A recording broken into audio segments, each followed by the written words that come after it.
The Detroit Tigers win a really weird baseball game, a weird night all around. But we come out victorious all today on Locked On Tigers. You are Locked On Tigers, your daily Detroit Tigers podcast. Part of the Locked On Podcast Network, your team every day.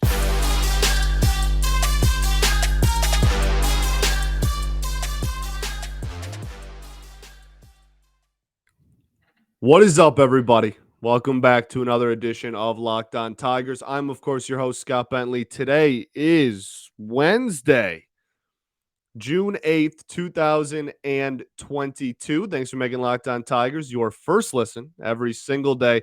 We are free and available wherever you get your podcast. This was an interesting one, a really interesting one. Oh, today's episode is also brought to you by Blue Nile. Make your moment sparkle with jewelry from BlueNile.com. And Locked On Tigers listeners get $50 off of purchases of $500 or more. This podcast exclusive includes engagement. Use code LOCKEDON at checkout. Okay. Weird night for the boys. Rain, had a weather thing where we had rain coming in, and Skubal was scheduled to start this game. And then with about an hour until original scheduled first pitch, they ditched that. And Hinch went, no, Willie Peralta, we're not risking it. And it makes sense, right? That logic completely tracks. Like that makes total sense. You don't want your ace to you don't want to burn through Tarik Skubal on a day where there might be a rain delay and you might only get like 2 innings out of them or 3 innings out of them. And then there's an 2-hour-long rain delay and you can't go back to them. Don't want that. So it made total sense to go to Willie Peralta then. But then they delayed the game before first pitch even. And it got delayed 2 hours, and it started at 9:10. Scheduled 7:10 start, started at 9:10. So almost exactly 2 hours then, I guess. And Hinch went, you know what? Flip-flop, snip, snap, snip, snap. We're going back to Tarik Skubal. And that also tracks because he hasn't pitched yet. So, yeah, send him out there. Let's get him a start. And he had a full start, and he looked absolutely fantastic. 7 innings, 6 hits, 3 earned runs, no walks, and 9 strikeouts. No walks, 9 Ks. 2 of the 3 runs would come via a home run that was absolutely cranked at one point in the game.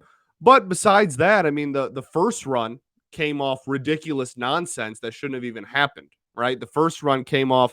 This was a really rough game optically.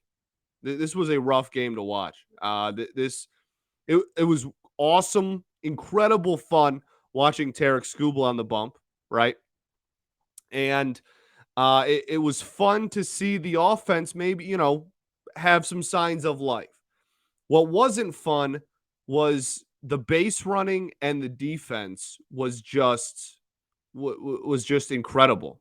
And we've seen this reoccurring theme all year where like it's always something. Tonight, just horrific base running. I mean, there's no other way to put it. Like I try to be as respectful as I possibly can. There is no other way to put it other than just putrid base running. And I think every dude in that clubhouse would agree with that statement. It was unbelievably bad. Willie Castro, rough base running. Spencer Torkelson, brutal base running. Just, excuse me, really, really rough. So that was not great. That was not too fun.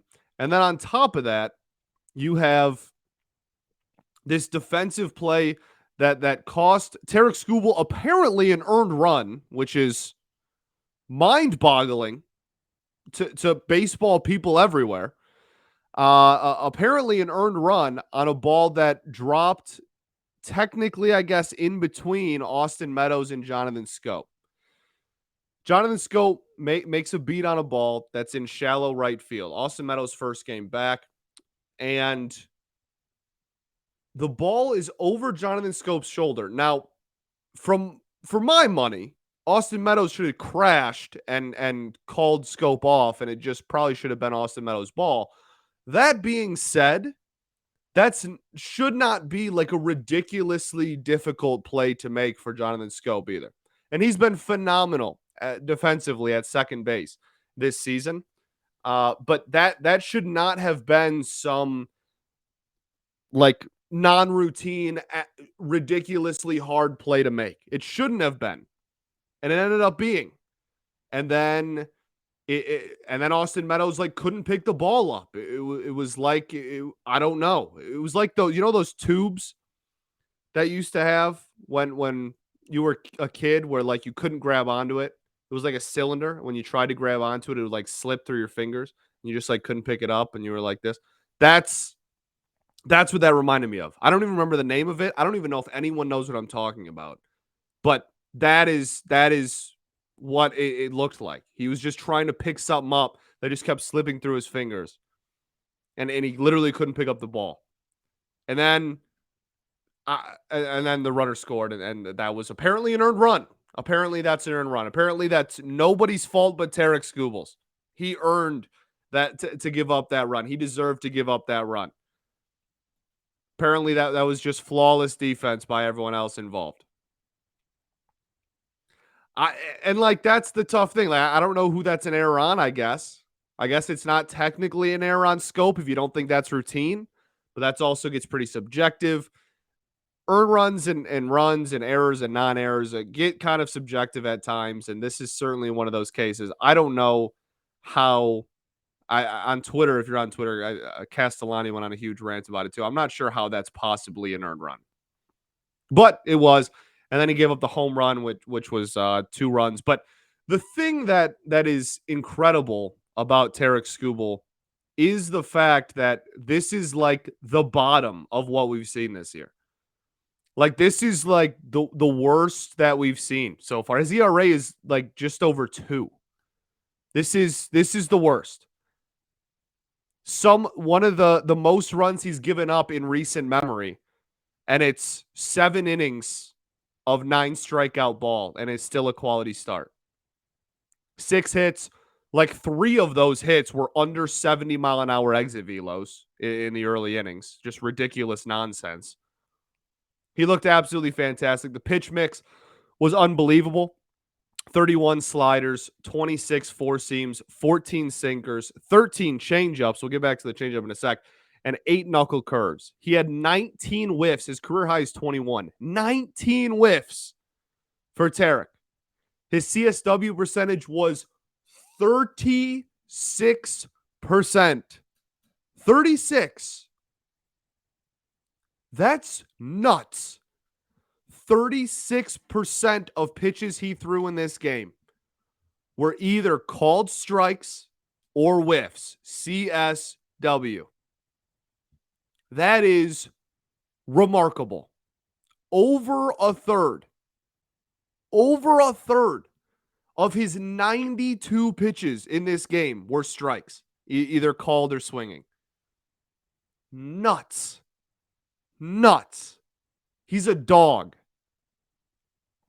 Unbelievable performance from Scooby. And it was, when it comes to earned runs and hits given up, one of the lower end. I can't even use the word worse because that just is insulting to how great of a performance this was. One of the lower end performances we've seen when it specifically comes to hits and earned runs. So if you're just box score watching, but if you watch the game, you know that it was a hell of a lot more than that. No walks, 9 Ks. The biggest thing for Tarik Skubal has been and always will be fastball command. If he can establish the fastball command, if he can establish the heat, it's bingo bango. He's killing it. When the fastball starts to waver, that's when you start seeing him have to go to other pitches. But he has so many effective pitches at this point. The changeup was unbelievable today. That is the best his changeup has ever looked, that I've ever seen it at any level. I've been watching this dude since he was in Double-A. It's the best. His changeup, the most effective, easily. His CSW percentage on his changeup. Everybody take a guess. I'll give you a hint. It's really nice. He had 9 whiffs on 10 swings induced on the changeup, 90% whiff percentage. Okay. No called strikes because they were all changeups low that he got people to chase on. That CSW percentage is still 69%. Almost 70%. He threw the pitch 13 times. 13 changeups thrown, 9 whiffs. Remarkable. Absolutely ridiculous. Dude's unreal. Average exit velocity, about 90 miles an hour. Runs a little hot. I mean, some of that heavy lifting has to do with giving up a very, very hard hit home run at one point. Left a fastball a little bit too much over the plate. Had another pretty hard hit ball, I think, earlier in the game as well. But then just was on cruise control. The only thing that there's really left to talk about with him and this outing was, do you give him the 8th inning? And I know that was the big talk of the town because he had, a 7-pitch 7th. He was, look, here's the thing.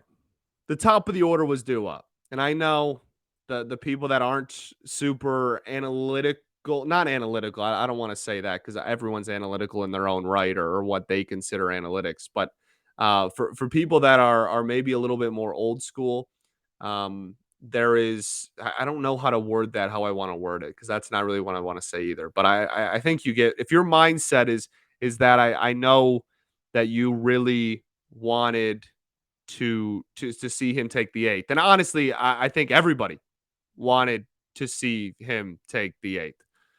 It would have been fun, but the top of the lineup was coming up. It's very difficult to kind of, yeah, not great. Not great. So I don't know. I go back and forth. Just in this conversation, just in me talking right now, I've gone back and forth in my head. That's why I'm dragging it out. I'm okay with the decision. Alex Lang has been really good this year. We'll get to him later. And then obviously you go to your closer in 9. I totally get the logic for doing what they did. And I support it. I think they made the right move. If I had to make a decision like that, I probably would have gone to the pen too, just for the sheer fact that the top of the lineup was due up pretty soon. If not that next inning, I think it might have been the leadoff hitter in the 8th. So I think you kind of have to pull him, but I know that it hurts. And I know, guys. I know. All right. Okay. So Scooby shines again, ace of the team. Let's go to the offense. Let's go have some fun. Let's talk about some offense that actually woke up a little bit, gave us something to talk about. First, though, I got to tell y'all about Blue Nile. Blue Nile, the original online jeweler. They have simple online tools that let you choose the diamond's shape, size, and clarity, as well as setting style. Blue Nile's bench jewelers will then handcraft her perfect engagement ring. Each ring is one of a kind. If you're looking for fine jewelry but having trouble choosing, Blue Nile has jewelry experts on hand 24/7, available via phone or chat to help you find a memorable gift at every budget. Make your moment sparkle with jewelry from BlueNile.com, and Locked On Tigers listeners are getting $50 off of purchases of $500 or more. This podcast exclusive includes engagements. So use code Locked On, that's code Locked On. Plus, every order is insured, ships free, and arrives in discreet packaging that won't give away what's inside. Shop stress-free and find your forever piece. Go to BlueNile.com today.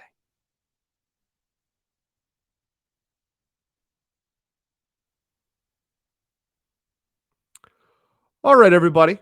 Welcome back to segment 2 here at Locked On Tigers. We have an important favor to ask you before we go any further. We put together a survey so we can learn more about listeners like you and make your favorite Locked On podcast even better. This is your opportunity to tell us what you like and don't like about Locked On Podcast. Go to lockedonpodcast.com/survey right now and get started. It won't take very long, and everyone that does it has a chance to win one of 10 $100 Ticketmaster gift cards. To take our audience survey, go to lockedonpodcast.com/survey. Thank you for your help. All right, here we go. Segment 2, let's talk about the offense. Woke up the bats a little bit. Oh, do we go with the offense? I heard he teased the offense. I kind of was like, oh, well, maybe we'll just go to the bullpen. Like, quick little segment 2, go to the bullpen. Is that like a really rude pump fake? I'm going to do it. I apologize. I got an MJ one-hand pump fake on y'all. The bullpen, really quickly. Alex Lang, not his best outing we've ever seen, right? I mean, certainly we've seen dominant outings from Alex Lang, so it's certainly not the best outing we've ever seen from him. But the fact that we can not have the best outing that we've ever seen out of Alex Lang, and it can still be a shutout, no hit inning, is pretty damn cool, right? That's pretty damn nice. So he goes 1 inning, no hits, no runs, 1 walk, and no strikeouts, which is also kind of rare for him. No whiffs in this one, just period. The stuff was moving pretty fine. The velocity was, again, pretty fine. The changeup was coming in at 89, sinker at 95, 96, curveball at 86. The thing is, with this one, the command was just not there. And that's why you had the leadoff walk. And then Scope made a phenomenal play, making up for the play earlier in the game, I guess, and doubled the runner off at first base. Here's the thing. The man, his ERA is really, really low this year. He only threw 11 pitches, too.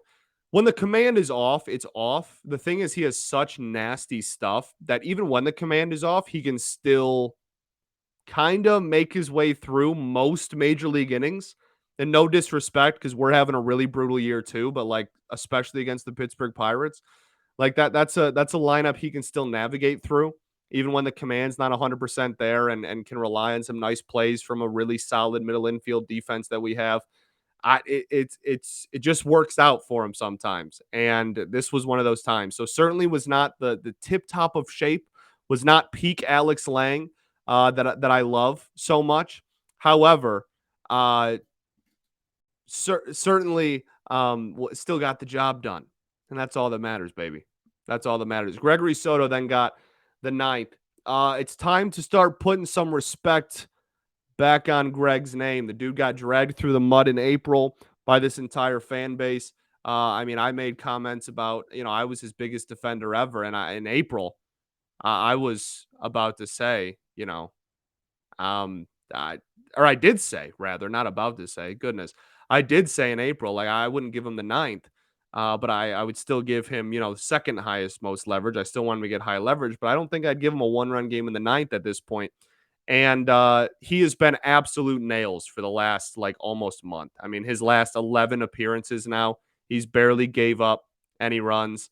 The biggest thing, honestly, in the last month and change, or probably about a month, maybe a little bit less than a month, if anything. But over those last 10, 11 appearances, has been no walks to speak of. I think he has 1 walk in that entire stretch, which is the biggest thing. When he is on, he is one of the most dominant relievers in this sport. Do not get it twisted. Even with the rough May, or the rough April rather, he has a sub-2 ERA on the year. When on, there ain't nobody like him. It's just when he's off, he blows up beautifully and catastrophically. And he just we need to make sure that he's on. So he has definitely been on the last little bit. The velocity was still really good today. Had a couple of really nice pitches. I thought the command was the best that I've seen it in a while. It was really good in that Yankees game that he appeared in later in the series, outside of like 1 or 2 pitches. This game, I thought it was really solid again. So all around, very solid pitching from everybody involved. And it wasn't even like everybody's best like peak selves, and it was still really good outings from everybody. So that's really encouraging. The fact that we can say all 3 of these dudes could have been better, and yet they performed really well, that's awesome. So we'll gladly take it. Okay. Let's get into our final ad read, and then we'll get into the offense. For real this time, I promise. I promise. We're going into the offense for real this time. Okay.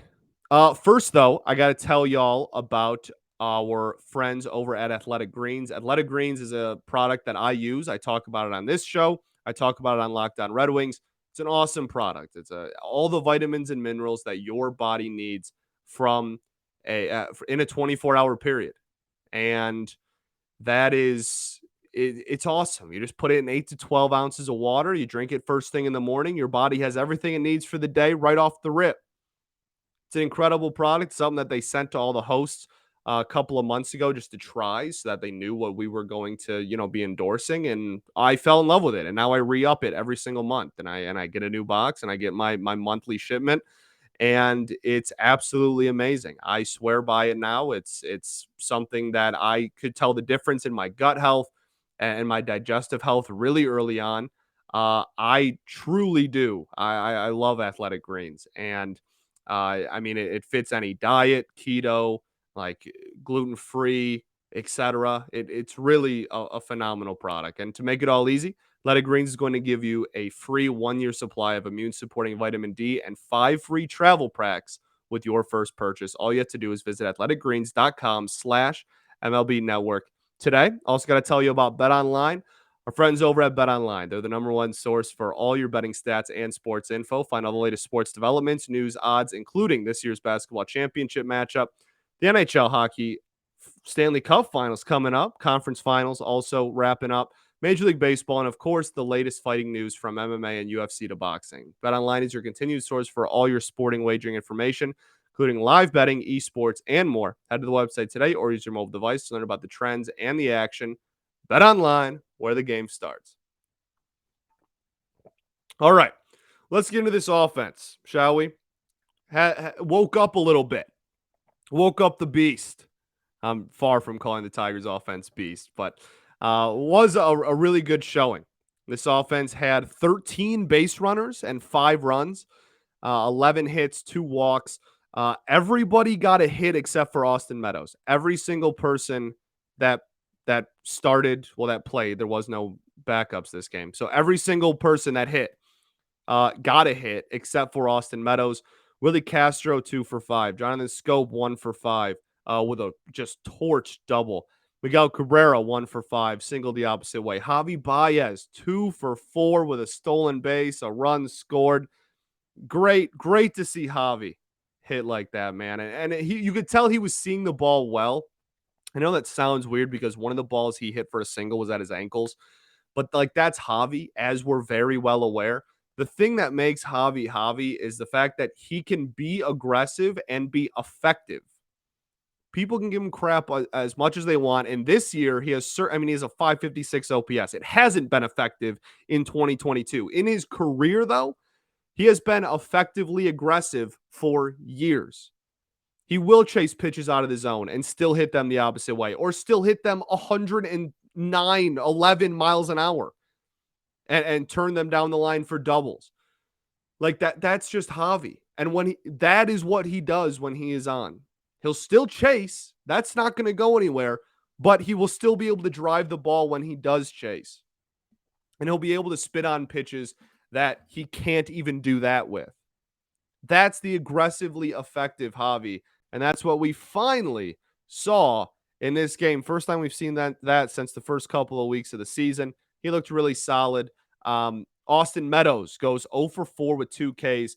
He just looked a little bit behind at the plate. When I was watching him in AAA this past week for rehab, it took him about a game to get his timing back, and then he was back for the AAA timing. I'd imagine might take a game or two to get his timing back at the major league level, and then he'll be back to Austin Meadows and not worried about it at all. Spencer Torkelson had one really here's the thing, man. It's the one at bat that he ripped was a great at bat. Incredible barrel control. You can tell how much he focuses on his barrel control. And when he's on, like if you watched him in the minors, when he is on, he just goes like supernova, and he just will hit everything everywhere and be incredible. And we're still waiting for that, obviously, but the barrel control is unbelievably impressive. The at bat, there was another at bat in this game though. The walk was nice. He's been walking at a fantastic clip for any major league player, and especially for a rookie. But there was an at bat. I think it was the second at bat of the game. he still just at times is way too timid. And it's so frustrating. Like, dude, just let it rip, brother. Just let it rip. You got all the raw ability. You got all the talent. You have like everything that's gotten you to be a Major League Baseball player at whatever, 23 years old, 24 years old. Like, just swing the damn bat. You're one of the best hitters in the history of college baseball. Let it fly. Let it fly. You were great at every level of the minors. Let it rip, brother. So there's still a little bit of times where I just get frustrated at how, I don't want to call it timid because that almost has like a negative connotation, but like it's just he's so passive. That's the word. It's just at times it's beyond passive. I mean, in the Yankees series, he watched, I think there were 2 in the weekend, full count looking strikeouts on fastballs. They were fastballs in the strike zone. And he just stood there and watched him. Like, grip it and rip it, brother. You were gifted an unbelievable talent to hit a baseball. Just utilize it, baby. Utilize it. But did have a really good at bat. You notice the barrel control. You notice the just the bat control as a whole, and how impressive it is, and how much he works on it. He's gonna be fine. It is something that he's done at every level. When he first got called up to single A, everyone was like, "Oh my goodness, he's struggling," because he was taking a lot of pitches, getting his timing down, and then after 3 or 4 weeks, he just went supernova. And then he got called up. And then the same thing happened where for the first little bit he was struggling and people were like, "Oh my goodness." And then he went supernova. It's coming. It's gonna happen. It's because it's been a reoccurring theme at every single level. It's gonna happen. We just gotta wait for it to happen. Daz Cameron, 2 runs scored, 2 strikeouts, and a rep. I really liked the decision to put Daz Cameron in center field in this game. I was talking about it with someone. I think I was talking about it with infamous Twitter user Lions_Super Bowl, actually. Um, we were talking about the fact that like Hinch just loves Willie Castro and that he might just keep putting him in center even with Meadows back. And I was very pleasantly surprised to see Daz Cameron in center field. Willie in left, made a nice play in left, got a couple of hits. If you love Willie and you want to keep putting him in the lineup, do it. Just don't put him in center anymore. I'm pretty much over that. So um I was very pleasantly surprised to see Daz Cameron still crack the lineup and get put in center field. Tucker Barnhart with a couple of rips, really nice. Talked about some stuff he did pregame that might have helped him. Had a one ball that probably should have just been a routine out, but still hit that ball hard and still had a hit besides that on the day. Ended up getting an RBI.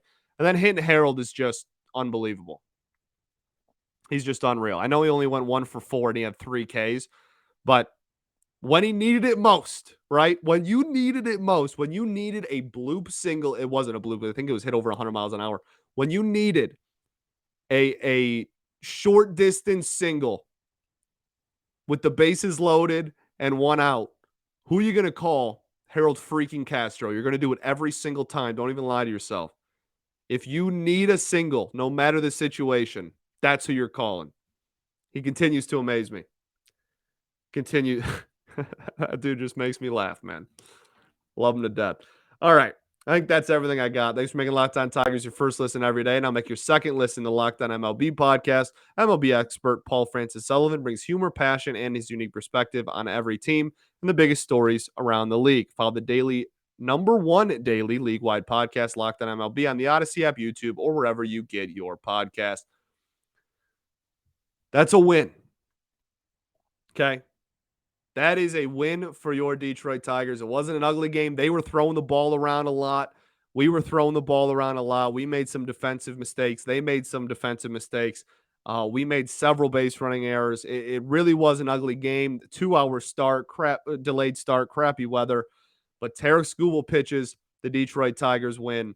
And the Detroit Tigers are now 9 out of the division. Still amongst all of this, it is early June. and we're 9 out of the division. We are 500 at home and then have the worst road record in all of Major League Baseball. There's a lot of weird things like that. We have the worst road record in baseball. If we just didn't suck on the road, we'd be a lot more in the mix currently.